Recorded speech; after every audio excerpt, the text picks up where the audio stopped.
Another professional video. I ducked. Grape juice. Little grape juice. You know, I got to wondering the other day, I wonder if during the Black Plague, people went for takeout or pick up groceries. I'm going to guess not. They were pretty uncivilized then. They were medieval. Maybe not. Just for a little message that has something to do with what's going on today. If you're going for groceries, don't take the entire family. Don't take mom and the kids, or don't take dad and kids. Just don't take everybody. Have one person go if you have to have groceries. Okay? Stay safe. Okay? You don't want your family to die or have to put up with you being real sick or them being real sick. Because a lot of you folks are having to deal with kids right now. And from the posts I'm seeing on the internet, in some instances, that's not going real well. I came from my family started out in a small town, Missouri. And from there, we moved to a much bigger town in Kansas. And we started out in what my mother referred to as a 3-bedroom efficiency. Had 3 rooms. I'm not actually sure what the 3 rooms are. One of them, if it was counted as a room, it was real small. Anyway, the folks, because people did things like that back then, they would go out and play cards with their friends. Sometimes in the neighborhood, sometimes they drive a little ways. Lots of pinochle. Don't know. A lot of you young folks may not know about pinochle, but there's a lot of pinochle playing and other card games back then. Anyway, so we were young enough then. Myself and my older brother, we needed babysitters. Unfortunately, when mom and dad would come back from their evening of whatever they'd been doing for entertainment, no babysitter.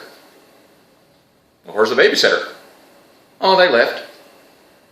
Well, why'd they leave? We don't know. Just left. The babysitters have a slightly different story to tell. Now, I actually don't remember being particularly bad as a small child, but my memories may be somewhat clouded.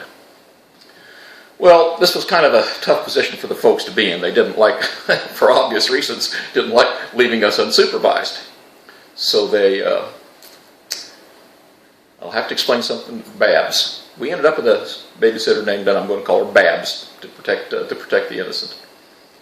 And for a little background on Babs and why the folks picked Babs to be our babysitter, is Babs had a brother named Billy Bob.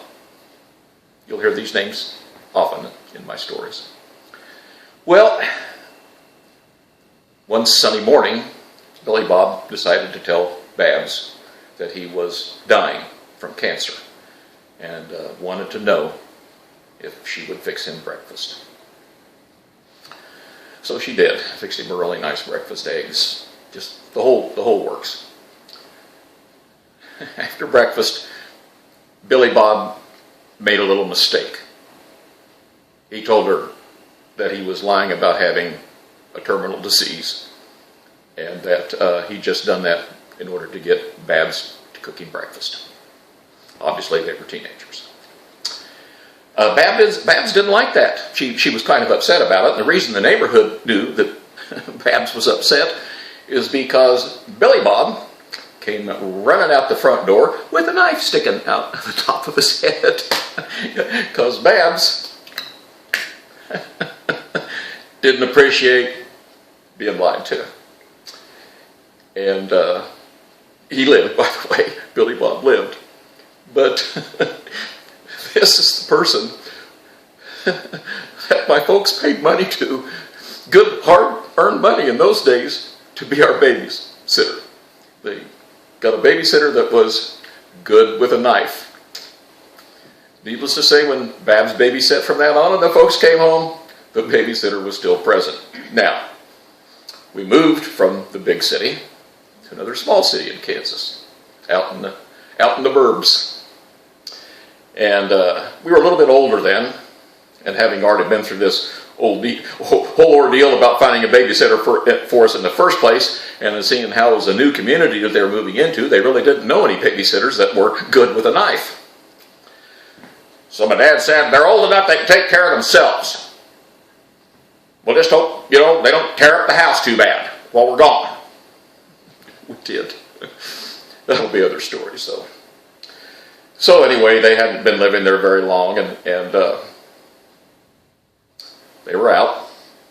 Another evening, still playing cards with some friends. I had to call them up. Yeah, this is Keith. Well, I'm sorry, but you're going to have to come home.